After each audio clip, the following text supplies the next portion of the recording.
Hello, I am Manjeev Viskarma, a faculty at Department of Geography, DBS College। इस episode में हम लोग जो टॉपिक कवर करने जा रहे हैं ये BA BSc फिफ्थ सेमेस्टर के सिलेबस से बिलोंग करता है। तो फिफ्थ सेमेस्टर में जो एक पेपर है रीजनल प्लानिंग, उसका एक टॉपिक है। तो ये टॉपिक है प्लानिंग रीजन। तो हम समझेंगे प्लानिंग रीजन क्या होता है, उसका डिलिमिटेशन कैसे होता है, उसका ऑब्जेक्टिव क्या होता है। तो हम बात करते हैं प्लानिंग रीजन का।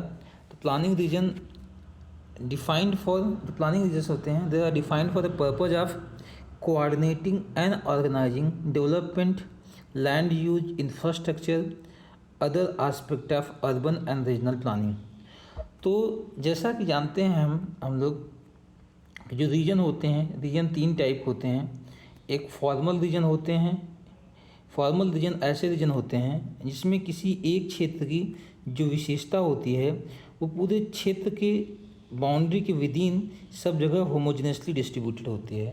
मतलब किसी विशेष प्रकार की भौगोलिक स्थिति इस क्षेत्र के पूरे बाउंड्री के विदिन में व्याप्त होती है और इस प्रकार की भौगोलिक विशेषता आसपास के क्षेत्र से भिन्न होती है। दूसरा एक रीजन होता है, इसे फंक्शनल रीजन कहा जाता है। फंक्शनल रीजन ऐसे रीजन होते हैं, फंक्शनल रीजन ये ऐसे रीजन्स होते हैं जो उस रीजन की कुछ यूनिक फंक्शनलिटी से द्वारा डिफाइंड होता है। फॉर एग्जांपल कोई इंडस्ट्रियल रीजन है तो इसका मतलब ये है कि वो रीजन इंडस्ट्रियल फंक्शन परफॉर्म करता है। कोई अर्बन रीजन है तो वो रीजन अर्बन फंक्शन परफॉर्म करता है। कोई एग्रीकल्चर रीजन है तो वो रीजन एग्रीकल्चर रीजन परफॉर्म करता है। कोई रेजिडेंशियल रीजन है तो उस रीजन का फंक्शन क्या है, रेजिडेंस वहाँ फंक्शन है कि वहाँ पर लोग रहते हैं। इस प्रकार से मोस्टली जो इकोनॉमिक रीजन्स होते हैं वो फंक्शनल रीजन कैटेगरी में आते हैं। अगला आता है प्लानिंग रीजन। प्लानिंग रीजन ये होता है कि कभी कभी जो पर्टिकुलर एरियाज़ होते हैं, एरियाज़ के कुछ प्रॉस्पेक्ट होते हैं। अगर हम वहाँ पर फोकस किया जाए कुछ गोल्स के साथ, कुछ ऑब्जेक्टिव्स के साथ, तो वहाँ पर डेवलपमेंट के पैरामीटर्स जैसे कि infrastructure development, land use development हो गया और अदर आस्पेक्ट ऑफ गवर्नेंस और other aspect of development parameters को अचीव कर सकता है। तो ये ऐसे सेट ऑफ ये एक ऐसा पोर्शन ऑफ लैंड होता है या टेरिटरी होता है जहाँ पर एक कोऑर्डिनेटेड प्लानिंग स्ट्रैटजीज ली जाती हैं और उसके जरिए कुछ सर्टेन ऑब्जेक्टिव अचीव करने की कोशिश की जाती है। तो ये प्लानिंग रीजन होता है। प्लानिंग रीजन जो ये एक जोग्राफिकल एरिया होता है जिसकी कॉमन करैक्टरिस्टिक होती हैं, जिसके बाउंड्री के विदिन कुछ शेयर्ड कॉमन करैक्टरिस्टिक्स होती हैं। और इसका डिमार्केशन किस पर्पज़ से किया जाता है, इसके डिमार्केशन का मुख्य उद्देश्य होता है कि उस जगह के उस स्पेस की प्लानिंग करना। प्लानिंग किस कंटेक्स्ट में, वहाँ के डेवलपमेंट के कंटेक्स्ट में प्लानिंग करना और रिसोर्स जो हैं, रिसोर्स का यूटिलाइजेशन, ऑप्टिमल यूज़ और एलोकेशन और डिस्ट्रीब्यूशन को इंश्योर करना। तो ये इम्पॉर्टेंट डेफिनेशन थी प्लानिंग रीजन का। तो सिंपल से प्लानिंग रीजन ऐसे रीजन्स होते हैं जहाँ पर जो रीजनल इशू इनइक्वलिटीज़ होती हैं या डेवलपमेंट में बैकवर्डनेस होता है, इंफ्रास्ट्रक्चर की कमी होती है, तो हम प्रॉपर प्लानिंग करते हैं। प्लानिंग के जरिए इन सब चीज़ों को या इन सब डेवलपमेंटल इश्यूज़ को, एलिमेंट को हम एड्रेस करते हैं। तो अगर हम बात करते हैं कि क्या क्या चीज़ें डिफाइन करती हैं किसी एक प्लानिंग रीजन का, तो पहले प्लानिंग रीजन डिफरेंट स्केल्स के पाए जाते हैं। तो छोटे माइक्रो प्लानिंग रीजन्स हो सकते हैं और मैक्रो प्लानिंग रीजन्स होते हैं। कुछ इशूज़ जैसे ग्राम लेवल के प्लानिंग रीजन स्ट्रेटजीज़ में आ सकते हैं, कभी कभी नेशनल लेवल पर किसी भी चीज़ की प्लानिंग की जाती है। इसके अलावा जब हम प्लानिंग करने जाते हैं तो उस डिफरेंट आस्पेक्ट की प्लानिंग करते हैं। डिफरेंट आस्पेक्ट मतलब एग्रीकल्चर प्लानिंग करना है, इंडस्ट्रियल प्लानिंग करना है, या सर्विस की प्लानिंग करना है, या ट्राइबल एरिया की प्लानिंग करना है।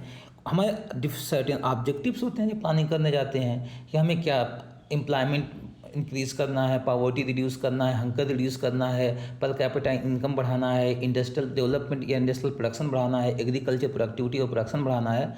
तो कुछ ना कुछ हम सर्टेन ऑब्जेक्टिव्स डिटरमाइन करते हैं किसी एक पर्टिकुलर रीजन के रीजनल प्लानिंग में, और कुछ पर्पज़ होता है, कुछ ना कुछ पर्पज़ होता है। इसके अलावा अब जब हम कुछ सर्टेन ऑब्जेक्टिव्स, गोल्स डिटरमाइन करते हैं तो उस चीज़ को डिटरमाइन जब करते हैं तो हम कुछ मेथड्स, कुछ टेक्निक्स अडॉप्ट करते हैं उस ऑब्जेक्टिव को अचीव करने के लिए।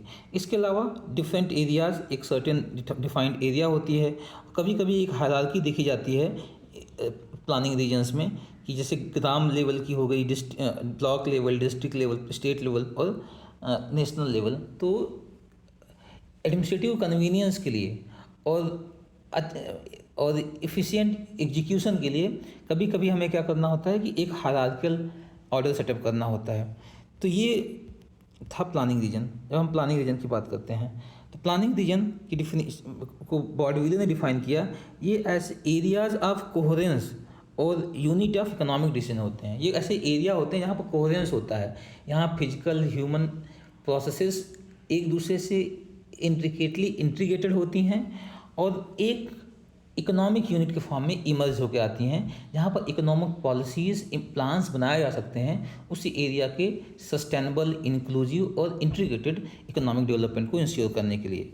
क्लासन का ये मानना होता है, क्लासन डिफाइन करते हैं किसी प्लानिंग रीजन को, प्लानिंग रीजन एक ऐसे ये लार्ज इनफ रीजन्स होते हैं जहाँ पर कोई इकोनॉमिक साइज़ का पॉलिसी डिसीजन लिया जा सके। इकोनॉमिक साइज का पॉलिसी डिसीजन मतलब कि वो रीजन कम से कम इतना बड़ा हो कि वहाँ पर इकोनॉमिक डिसीजन से एग्रीकल्चर का डिसीजन लेना है, एग्रीकल्चर डेवलपमेंट और एग्रीकल्चर प्रोसेसेस के डेवलपमेंट का डिसीजन लेना है, तो लार्ज इनफ एरिया हो, उसकी अपनी एक टेरिटोरियलिटी हो, सफिशिएंट लैंड एरिया हो, सफिशिएंट लोग हों जो एग्रीकल्चर में इन्वॉल्व हों, तब हम वहाँ पर एक इकोनॉमिक डिसीजन ले सकते हैं लैंड यूज़ एग्रीकल्चर प्लानिंग का। ऐसे ही एक इंडस्ट्रियल एरिया हो, सफिशिएंट रिसोर्स बेस हो, सफिशिएंट इंफ्रास्ट्रक्चर हो या सफिशिएंट लेबर बेस हो, कैपिटल बेस हो, तो डिसीजन लिया जा सकता है। तो लार्ज इनफ होना चाहिए। इसके अलावा ये ऐसे रीजन्स होते हैं जहाँ पर होमोजीनस स्ट्रक्चर होता है, जो इकोनॉमिक स्ट्रक्चर होता है, मतलब जो प्रोसेस ऑफ इकोनॉमिक डेवलपमेंट होता है होमोजीनस होता है। पूरे एरिया की एक बाउंड्री के विदिन क्या देखने को मिलता है, एक ही प्रकार का जो आर्थिक संरचना, चाहे वो इंडस्ट्रियल स्ट्रक्चर हो, चाहे एग्रीकल्चर स्ट्रक्चर हो, प्रोसेस हो, चाहे वो सर्विस बेस्ड प्रोसेस हो, लेकिन सब जगह होमोजेनिटी है। इसका मतलब कि पूरी टेरिटरी की अगर बात किया जा रहा है, अगर हम एग्रीकल्चर डेवलपमेंट की बात कर रहे हैं, तो जो एग्रीकल्चर इकोनॉमिक पैटर्न है, इकोनॉमिक स्ट्रक्चर है, पूरे एरिया में सेम होगा, होमोजीनस होगा। ऐसा नहीं कि ये एरिया में एग्रीकल्चर के अलग प्रॉब्लम्स होंगे, इस एरिया में एग्रीकल्चर के अलग प्रॉब्लम्स होंगे, इस एरिया में एग्रीकल्चर के अलग प्रॉब्लम्स होंगे। पूरे एरिया में एक ही टाइप का एग्रीकल्चर स्ट्रक्चर, उससे रिलेटेड प्रॉब्लम और उससे रिलेटेड प्रॉस्पेक्ट होते हैं। तो अगली चीज़ क्या है कि जो प्लानिंग रीजन्स होते हैं उनमें कोई ना कोई एक कम से कम एक ग्रोथ पोल हो। ग्रोथ पोल्स क्या होते हैं?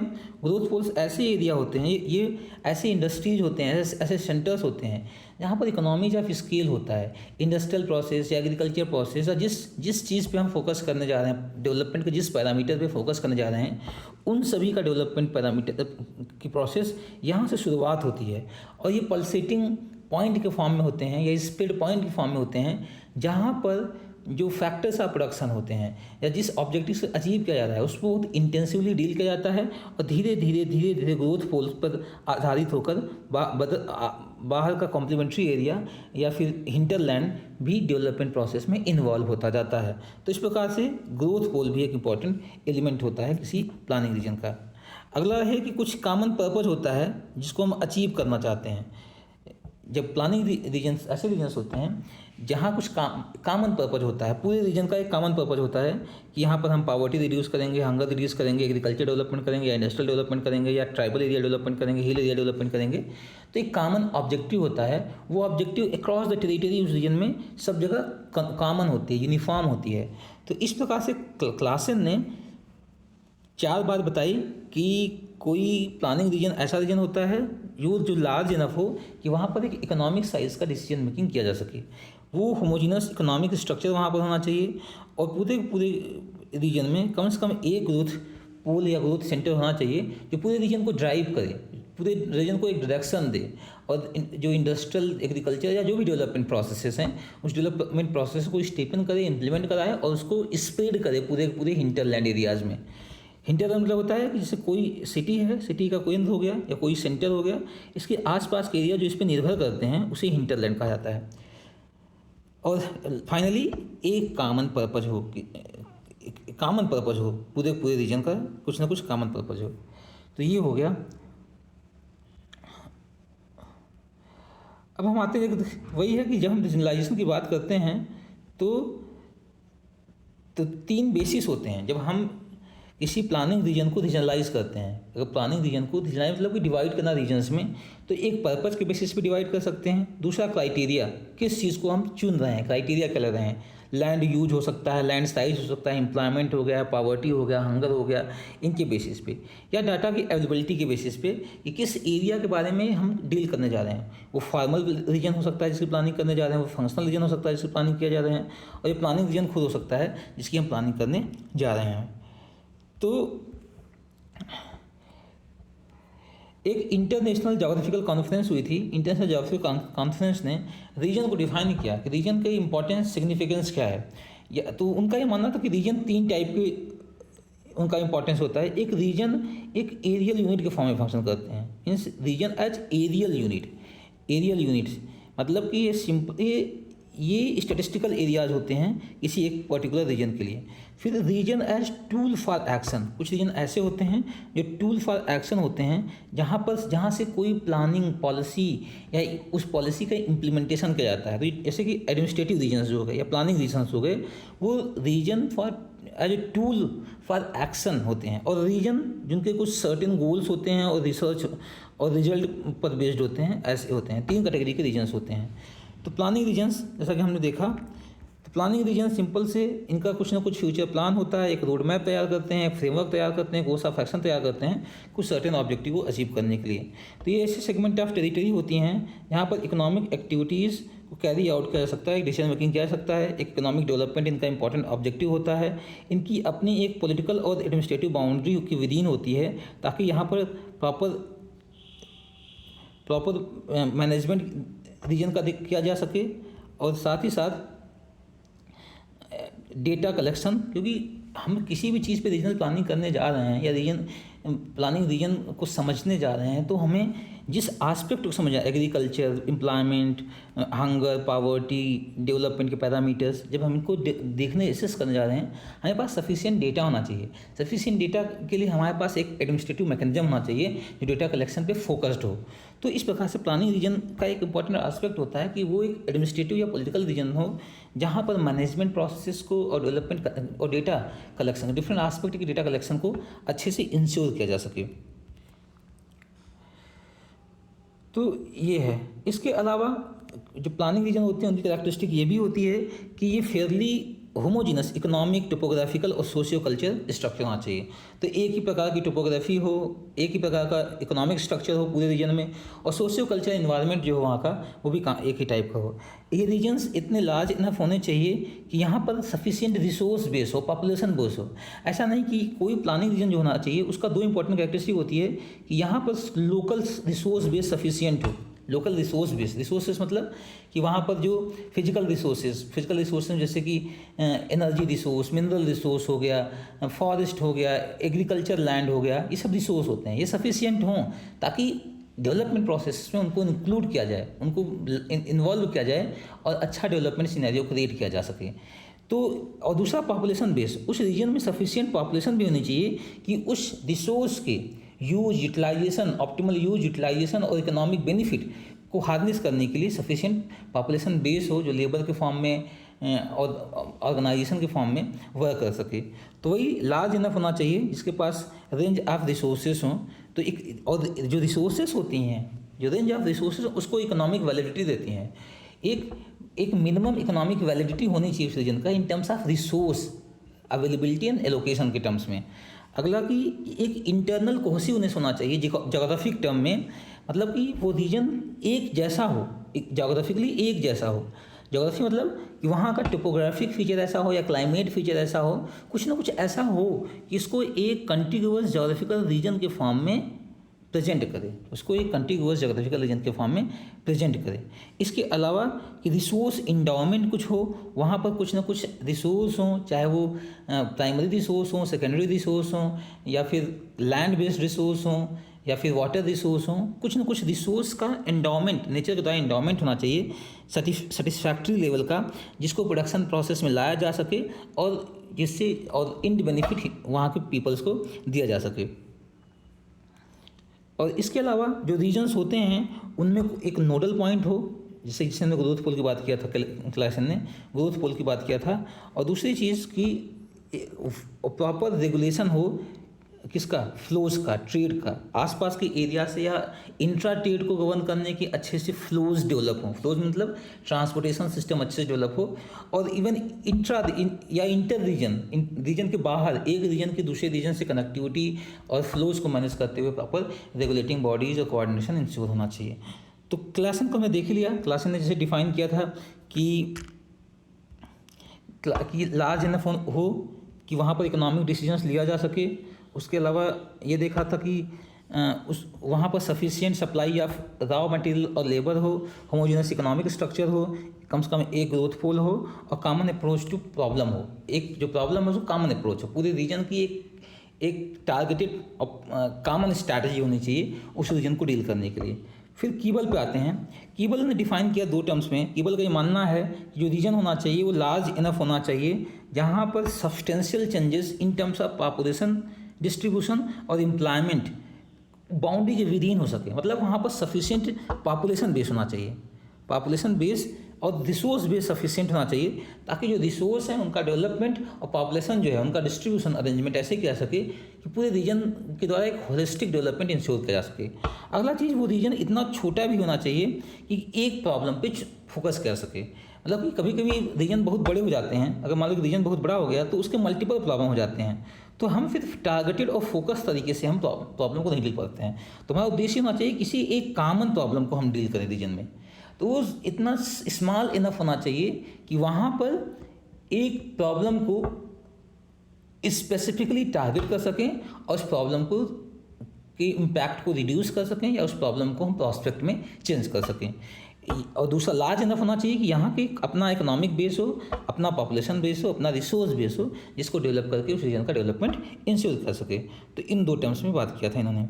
जब हम बात करते हैं कि कैसे हम डिमार्केट करते हैं किसी प्लानिंग रीजन को, तो कुछ टर्म्स होते हैं। जैसे होमोजेनिटी के टर्म में हम डिमार्केट करते हैं किसी एक रीजन में पाए जाने वाली होमोजेनिटी, जो पूरे रीजन की बाउंड्री के विदिन व्याप्त हो, उनके बेसिस पे हम प्लानिंग करते हैं। तो ये फिजिकल फैक्टर हो सकते हैं होमोजेनिटी के, क्लाइमेट, सॉयल, वेजिटेशन हो सकते हैं, या ह्यूमन और कल्चरल फैक्टर्स हो सकते हैं, जैसे पॉपुलेशन हो गया, पॉपुलेशन डेंसिटी हो गया, कोई इथनिक ग्रुप हो गया, कल्चरल ग्रुप हो गया, लैंग्वेज हो गया, बैकवर्डनेस हो गया, इंडस्ट्रियल डेवलपमेंट हो गया, एग्रीकल्चर हो गया। ये पैरामीटर्स होते हैं। होमोजेनिटी एक इंपॉर्टेंट क्राइटेरिया होती है जिसके बेसिस पे हम क्या करते हैं, किसी एक प्लानिंग रीजन को क्लासीफाई करते हैं या डिवाइड करते हैं, डिमार्केट करते हैं। अगला फैक्टर है नोडलिटी और फंक्शनलिटी। कोई एक पर्टिकुलर रीजन है, उसके डिमार्केशन में ये देखेंगे कि वो फंक्शनल रीजन तो नहीं है, किसी एक प्रकार के नोड द्वारा कुछ गुड्स एंड सर्विसेज प्रोड्यूस की जा रही हैं, और वो गुड्स नोड क्या कर रहा है, किसी एक पर्टिकुलर या एक डिफाइंड एरिया को सर्व कर रहा है। तो इस प्रकार के भी रीजन, जैसे फंक्शनल रीजन का डिमार्केशन भी होता है। ये भी प्लानिंग रीजन की स्ट्रेटजी है। अगला, यहाँ पर हायरार्की होती है। कभी हायरार्की से विलेज लेवल, ब्लॉक लेवल, फिर डिस्ट्रिक्ट लेवल, स्टेट लेवल।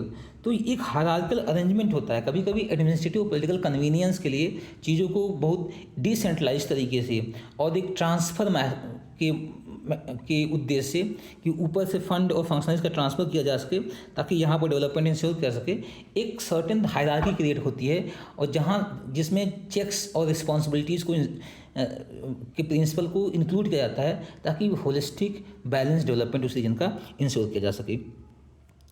इसके अलावा ऑर्गेनाइजेशन और इंटरेक्शन होना चाहिए। उस रीजन में ऑर्गेनाइजेशंस होने चाहिए और उनके बीच में आपस स्मूथ इंटरेक्शन होना चाहिए, ताकि रीजन के जो प्रॉब्लम्स हैं, जो प्रॉस्पेक्ट हैं, उनको एनालाइज कर सके और पॉलिसीज़ और प्लान्स उसके अकॉर्डिंगली बनाकर इम्प्लीमेंट किया जा सके। एडमिनिस्ट्रेटिव कन्वीनियंस होना चाहिए। वो रीजन किसी न किसी एडमिनिस्ट्रेटिव बाउंड्री के या यूनिट के विदिन आना चाहिए, ताकि वहाँ पर इंस्ट्रूमेंट और instrumentalities of administrative control establish कर सके, ताकि कोई प्लान पॉलिसी जो अपर लेवल पे डिवाइस की जा रही है उसको ग्राउंड लेवल पर इम्प्लीमेंट कराया जा सके। और अपना एक रिसोर्स बेस होना चाहिए जिसका डेवलपमेंट करना प्रायोरिटी होती है। तो इस प्रकार से ये प्लानिंग रीजन के कुछ पिलर्स थे जिसके बेसिस पे डिमार्केट किया जाता है। प्लानिंग रीजन कैरेक्टरिस्टिक देखा जाए तो प्लानिंग रीजन कैरेक्टरिस्टिक क्या है, यहाँ पर जोग्राफिकल कंटिन्यूटी होती है। इसका मतलब ये है कि पूरा रीजन में एक सर्टेन टाइप की जोग्राफी पाई जाती है, in terms of climate, in terms of relief, in terms of physiography, soil, climate, vegetation. In terms में एक होमोजेनिटी पाई जाती है, एक कंटिन्यूटी पाई जाती है। ऐसा नहीं कि ये रीजन दूसरा है, माउंटेन रीजन है, ये प्लेट्यू रीजन है, ये प्लेन रीजन है। तो हम क्योंकि जब हम डिफरेंट टाइप की टोपोग्राफीज, क्लाइमेट, सॉइल, वेजिटेशन करैक्टरिस्टिक पाई जाएंगी तो सभी रीजन की अपने डिफरेंट प्रॉब्लम्स होंगी, जबकि प्लानिंग रीजन किसी एक कॉमन पर्पज को सर्व करता है, कॉमन प्रॉब्लम को डील करने की एक स्ट्रैटेजी होती है। इसके अलावा सोशियो कल्चर होमोजेनिटी पाई जाती है, एक विशेष प्रकार का या जो सोशल ग्रुप पाया जाता है उनके बीच में डिफरेंसेस नहीं है, क्यास नहीं है, कन्फ्लिक्ट नहीं है, बल्कि एक common homogeneous socio culture structure वहाँ पाया जाता है, कोजन पाया जाता है। लोग एक दूसरे से इंटरेक्ट होते हैं, एक दूसरे पर डिपेंडेंट होते हैं, एक इंटरकनेक्शन होता है, इंटर रिलेशनशिप होता है, इंटरडिपेंडेंस होता है लोगों के बीच में, ये होना चाहिए। अगला जो इंपॉर्टेंट कैरेक्टरिस्टिक है प्लानिंग रीजन का, वो सेपरेट डेटा कलेक्शन यूनिट होता है। वो अपने आप में एक डेटा कलेक्शन यूनिट होता है जो लोकल डेटा कलेक्ट करता है, उसी कलेक्टेड डेटा के बेसिस पे हम प्लानिंग और पॉलिसीज डिवाइस करते हैं। इसके अलावा उसका आप इकोनॉमिक एग्जिस्टेंस होना चाहिए, जैसे हम लास्ट में देखा, कीबल के द्वारा देखा या फिर क्लासन के द्वारा देखा, एक इकोनॉमिक एग्जिस्टेंस होना चाहिए। दैट मीन्स वहाँ पर पॉपुलेशन बेस और रिसोर्स बेस सफिशिएंट होना चाहिए कि वो अपने आप में एक सेल्फ सस्टेनिंग इंडिविजुअल यूनिट बन सके। इसके अलावा पीपल्स पार्टिसिपेशन इंश्योर करना चाहिए। इसके अलावा उस पर एक कुछ ना कुछ एडमिनिस्ट्रेटिव कंट्रोल के मैकेनिज्म्स होने चाहिए जहाँ जिससे क्या क्या जा सके उस पर कंट्रोल इंश्योर कर सके। इसके अलावा अगला जो इम्पोर्टेंट होता है कि उसकी एक ऑप्टिमल साइज होनी चाहिए, वो ज़्यादा छोटा नहीं होना चाहिए और इतना बड़ा होना चाहिए कि वहाँ के लोकल रिसोर्स को एक्सप्लॉइट किया जा सके और लोगों के डेवलपमेंट को इंश्योर किया जा सके, और लिवलीहुड के लिए, इन्वेस्टमेंट के लिए भी इतना बड़ा होना चाहिए कि वहाँ पर इन्वेस्टमेंट डिसीजंस लिए जा सकें। इसके अलावा मिनिमम नैरो डिस्पैरिटी होना चाहिए। जैसे मान लो कि कोई एक रीजन है, हो सकता है बैकवर्ड रीजन ही हो, लेकिन वो बैकवर्ड रीजन है तो इतना बहुत डिस्पैरिटी ना हो कि उसी रीजन, बैकवर्ड रीजन में जिसे हम आइडेंटिफाई किए हैं, उसी में कोई एकदम फॉरवर्ड रीजन या फिर वेल डेवलप्ड रीजन है, कोई एकदम से बैकवर्ड रीजन है। तो विद इन रीजन जो डिस्पैरिटी होनी चाहिए, जो विद इन रीजन डिस्पैरिटी होती है वो मिनिमलिस्ट होनी चाहिए। एक रीजन के बीच की disparity, within region disparity होती है, इंटर रीजनल डिस्पैरिटी हो सकती है कि दूसरे रीजन से बैकवर्ड रीजन हो और दूसरा रीजन प्रॉस्पेक्टिव रीजन है, ये प्रॉब्लमेटिक रीजन हो, लेकिन विद इन रीजन वो डिस्पैरिटी नहीं होनी चाहिए, ये होना चाहिए उद्देश्य। इसके अलावा एक ग्रोथ पूल होना चाहिए, प्रेजेंस ऑफ ग्रोथ पूल, जैसे हमने देखा, जो एक नोडलिटी का काम करता है, उस रीजन को नोड देता है और जो गुड्स एंड सर्विसेज प्रोड्यूस होता है वो पूरे रीजन को सर्व करता है, और जो डेवलपमेंट के प्रॉमिसेस होते हैं वो पहले यहाँ पर डेवलप होते हैं, फिर धीरे धीरे इनफिल्ट्रेट करके या धीरे धीरे ट्रिकल डाउन करके पूरे हिंटरलैंड में फैल जाते हैं। तो हिंटरलैंड को ड्राइव करने वाला ये एक फोकल पॉइंट होता है। इसके बाद फ्लोज और फंक्शनलिटीज़ एक इंपॉर्टेंट एस्पेक्ट होती हैं रीजनल प्लानिंग रीजन के। तो प्लानिंग रीजन के अगर हम एलिमेंट की बात करते हैं कि डिफरेंट जोग्राफर ने डिफरेंट एलिमेंट की बात किया है, जोग्राफर्स ने। जैसे गॉटमैन का मानना है कि प्लानिंग रीजन के दो प्रिंसिपल्स होते हैं, एक फंक्शनल इंटीग्रेशन होता है, मतलब प्लानिंग रीजन के बीच में जो यूनिट्स होती हैं या जो एलिमेंट्स होते हैं उनके बीच में फंक्शनल इंटीग्रेशन होता है। फॉर एग्जांपल, अगर कोई एक रीजन है जहाँ पर एग्रीकल्चर इंडस्ट्री हो गया होता है तो वो एक दूसरे से इंटरकनेक्टेड होते हैं। एग्रीकल्चर इंडस्ट्रियल प्रोसेस और डेवलपमेंट को बूस्ट करती है बाय प्रोवाइडिंग रॉ मटेरियल, और दूसरा चीज़ जो इंडस्ट्रियल प्रोसेसेस होते हैं उनके द्वारा बहुत से ऐसे इनपुट्स क्रिएट किए जाते हैं जो एग्रीकल्चर प्रोसेस है। तो एक प्रकार का फंक्शनल इंटीग्रेशन होता है, और ये इंटीग्रेशन किसी टर्म में हो सकता है, किसी एक रीजन में सोशल इंटीग्रेशन हो सकता है, जो डिफरेंट सोशल कम्युनिटीज़ हैं उनके बीच में डिपेंडेंस का होता है। फॉर एग्जांपल, जैसे कि जिसे जजमानी सिस्टम बोलते हैं, तो डिफरेंट सोशल ग्रुप्स जो होते हैं डिफरेंट प्रकार के सोशल फंक्शंस परफॉर्म करते हैं जो दूसरे के लिए भी नीडेड होते हैं। तो वो हर एक ग्रुप कुछ ऐसी सोशल फंक्शन प्रोवाइड कर रहा है जिससे जो बी नहीं कर पा रहा है, लेकिन बी की भी ज़रूरत है, तो वो ए बी को देता है और बी हो सकता है कुछ ऐसा परफॉर्म कर रहा हो जो ए को देता हो। तो इस प्रकार से सोशल इंटीग्रेशन होता है। इकोनॉमिक इंटीग्रेशन इकोनॉमिक बेसिस पे एग्रीकल्चर रॉ मटेरियल्स प्रोवाइड करता है इंडस्ट्रियल सेक्टर को, और इंडस्ट्रियल सेक्टर ऐसे कैपिटल गुड्स और मशीनरीज बनाती हैं जो एग्रीकल्चर प्रोसेस को या प्रोडक्टिविटी को इंक्रीज़ करने के लिए बहुत काम में आता है। कल्चर इंटीग्रेशन हो सकता है, तो ये इंटीग्रेशन कोई भी बेसिस हो सकते हैं। अगला पॉइंट जो होता है किसी एक रीजनल प्लानिंग रीजन में, एक तो फंक्शनल इंटीग्रेशन होता है और दूसरा बताया जीन गॉटमैन ने कि नोडल पॉइंट होते हैं। जो कुछ नोडल पॉइंट होते हैं जैसे कि जिसे ग्रोथ पोल कहा गया, तो ये नोडल पॉइंट्स क्या करते हैं कि social development, economic development, culture development को प्रमोट करते हैं, स्पीडन करते हैं। और एक तीसरा पॉइंट इन्होंने बताया कि फ्लो होता है। तो ये जो किसी एक रीजन में कोई नोड होता है और कुछ उससे छोटे छोटे सब नोड्स होते हैं, तो रीजनल जो फ्लोज होते हैं वो नोड से क्या होगा कि हिंटरलैंड के पॉइंट पे कुछ चीज़ें जो goods and services node produce कर रहा है या ग्रोथ पोल प्रोड्यूस कर रहा है वो हिंटरलैंड को सर्व करता है। और बहुत से रॉ मटेरियल हो गए जो हिंटरलैंड से नोड की तरफ आते हैं, जिन्हें मैन्युफैक्चर करके, जिनमें वैल्यू एडिशन करके वो फिर से हिंटरलैंड को सर्व करता है।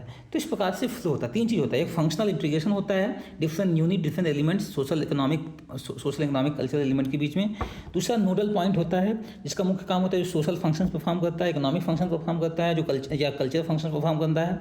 और दूसरा फ्लो होता है गुड्स सर्विसेज और कल्चर्स और पीपल का, जो एक पॉइंट से उसी रीजन के विदिन दूसरे पॉइंट पर या रीजन के अंदर से रीजन के आसपास के जो दूसरे रीजन्स हैं उनसे कनेक्ट कराता है।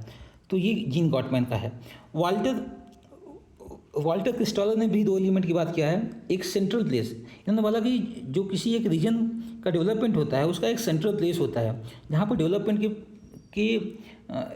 प्रॉस्पेक्ट्स ज़्यादा होते हैं। ये पॉइंट ऐसा होता है जहाँ पर डेवलपमेंट इनिशिएट होता है, फिर धीरे धीरे क्या करता है कि यही जो गुड्स एंड सर्विसेज की नीड्स है अपने आसपास के कॉम्प्लीमेंट्री एरिया को सर्व करता है।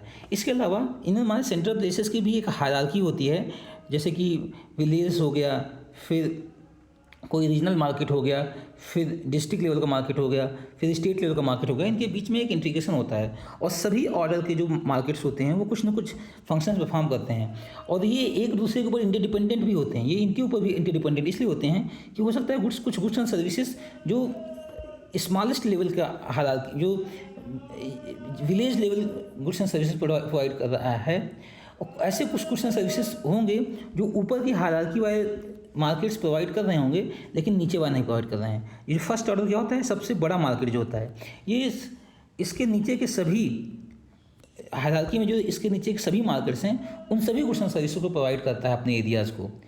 तो और उसके नीचे जैसे आते हैं तो गुड्स एंड सर्विसेज का जो रेंज होता है वो कम होता जाता है। इसलिए अगर कभी कभी किसी एक विलेज को कोई ऐसी चीज़ जरूरत पड़े, फॉर एग्जांपल कि एक सेंटर ये है, दूसरा सेंटर उससे बड़ा ये है, तीसरा सेंटर ये है, तो कभी कभी तो कुछ गुड्स एंड सर्विसेज तो ये प्रोवाइड करता है जो लोकल नीड को सर्व करता है। फिर कुछ ये होता है कि ये अपने लोकल नीड को सर्व कर देता है, कुछ चीज़ों के लिए इसे बाहर और जाना पड़ता है, डिपेंडेंस।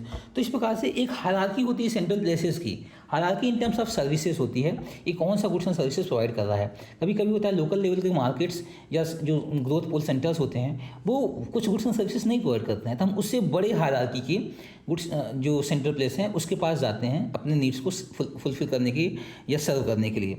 तो इस सेंट्रल प्लेस थ्योरी दिया था वाल्टर क्रिस्टोलर ने। उन्होंने 2 कंसेप्ट बताया, एक सेंट्रल प्लेस और उन सेंट्रल प्लेस की हायरार्की। इसी हायरार्की में फ्लो भी इंक्लूडेड है। Flow in terms of market हो गया, एडमिनिस्ट्रेशन हो गया और इन टर्म्स ऑफ ट्रांसपोर्ट हो गया, वो भी इंक्लूडेड है। इसके अलावा अगस्त लॉस ने भी 2 कंपोनेंट आइडेंटिफाई किए किसी एक प्लानिंग रीजन के डेवलपमेंट में। एक स्पेशल इंटरेक्शन होता है, जैसा कि गॉटमैन ने बताया, स्पेशल इंटरेक्शन होता है जो इंश्योर करता है movement of people, goods and services. Special interaction करता है किसी एक रीजन के विदिन डिफरेंट पॉइंट्स होते हैं, उन पॉइंट के बीच में स्पेशल इंटरेक्शन ये इंश्योर करता है कि जो मूवमेंट ऑफ पीपल हो गया, गुड्स एंड सर्विसेज हो गया, इन्फॉर्मेशन हो गया, वो आसानी से फ्लो कर सके। और दूसरा से स्पेशल इंटरेक्शन एक्सेसिबिलिटी और कनेक्टिविटी को इंश्योर करता है कि कोई रीजन अगर मान लो यहाँ पर सेंटर है तो अच्छा स्पेशल इंटरेक्शन बताता है कोई रीजन एकदम हिंटरलैंड से यहाँ पर आसानी से एक्सेसिबल हो सकता है, मतलब वहाँ पर पहुँच सकता है। और अच्छी कनेक्टिविटी होने से क्या होता है, एक्सेसिबिलिटी बढ़ जाती है।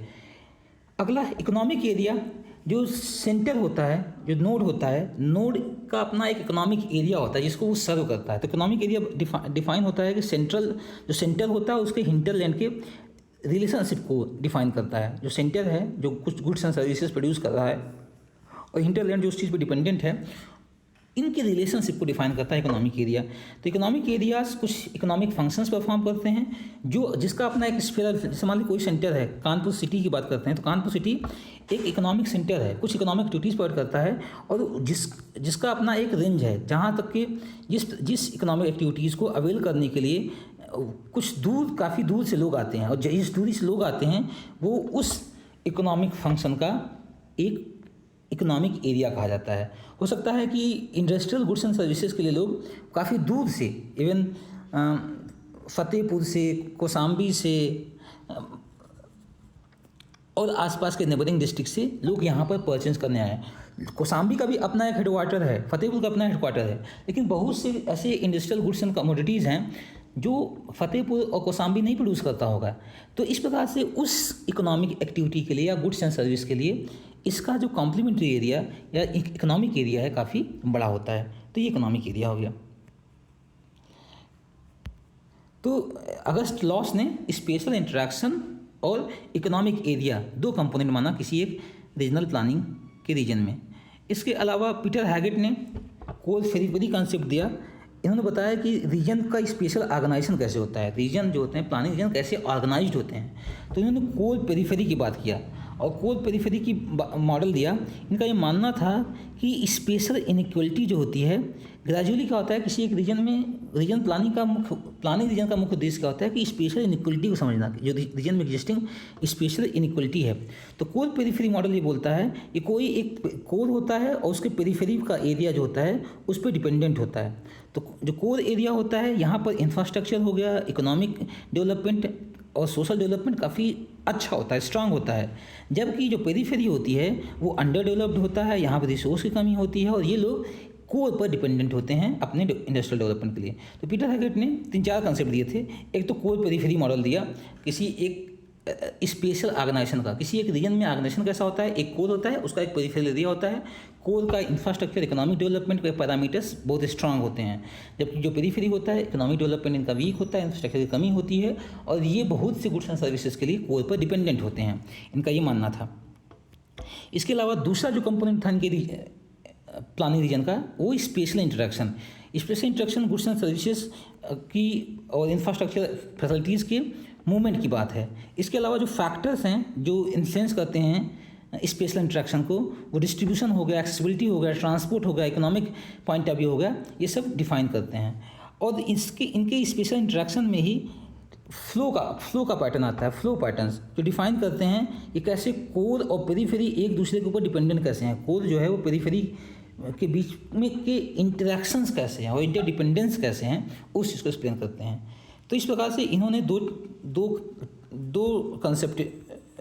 दो एलिमेंट डिफाइन किए, एक कोर और पेरिफेरी रिलेशनशिप बिटवीन सेंटर और हिंटरलैंड, और दूसरा एक स्पेशल इंटरेक्शन में movement of goods and services कैसे होता है, कौन कौन से फैक्टर्स उसको अफेक्ट करते हैं। इसके अलावा फ्लो का पैटर्न कैसे होता है, किन से फॉर एग्जांपल फ्लो का पैटर्न ऐसा होता है कि जो कोर होता है, कोर पेरिफेरी रीजन को फिनिश्ड प्रोडक्ट्स प्रोवाइड करता है, या फिर जो पेरिफेरी होती है कोर पर फिनिश्ड गुड्स एंड सर्विसेज पे डिपेंडेंट होता है, जबकि जो कोर होता है वो भी पेरिफेरी पे डिपेंडेंट होता है, बट किस चीज़ के लिए, लेबर सप्लाई के लिए या फिर रॉ मटेरियल्स के लिए। और लास्ट में है ब्रायन बेरी, BGL बेरी से कहा जाता है। इन्होंने ग्रेविटी मॉडल दिया, फ्लो का ग्रेविटी मॉडल दिया। इनका ये मानना था कि जो फ्लो होता है एक रीजन में जो डिफरेंट सेंटर्स होते हैं उनकी ग्रेविटी पर डिपेंड करता है। वो जितना बड़ा पॉपुलेशन बेस होगा उनकी ज़्यादा ग्रेविटी होगी, वो लोगों को जितने पॉपुलेशन और जितना रिसोर्स बेस बड़ा होगा वो उतना इंटरेक्ट करेंगे, वो अट्रैक्ट करेंगे लोगों को अपने सराउंडिंग एरिया से। जितना बड़ा ग्रोथ सेंटर होगा या ग्रोथ पोल होगा उसकी ग्रेविटी उतनी strong, gravity in terms of social interaction, वो आसपास के लोगों को जितनी, और रिसोर्स बेस और पॉपुलेशन बेस में ग्रेविटी जितना बड़ा साइज होगा ग्रोथ पोल का, दो टर्म्स में, रिसोर्स कितना है या कितनी गुड्स एंड सर्विसेज वहाँ प्रोड्यूस की जा रही हैं और कितना पॉपुलेशन बेस वहाँ पर है, इन दो चीज़ों को, तो उतना बड़ा उसका इन्फ्लुएंस एरिया होगा, क्योंकि वो अट्रैक्ट करेगा। ग्रेविटी जैसे अट्रैक्ट करती है वैसे लोगों को अट्रैक्ट करेगा। तो इस प्रकार से जो फ्लोज होते हैं और ट्रांसपोर्टेशन जो होते हैं वो ग्रेविटी पर एक्ट करते हैं। जितना बड़ा सेंटर होता है वहाँ पर जितने गुड्स एंड सर्विसेज के प्रोडक्शन यूनिट्स वहाँ पर होते हैं उतने लोग उस मार्केट पर जाना प्रेफर करते हैं, और जितना नज़दीक का एरिया तो और जाएगा। अगला चीज़ इन्होंने लोकेशन थियरी को यूज़ किया एक्सप्लेन करने में।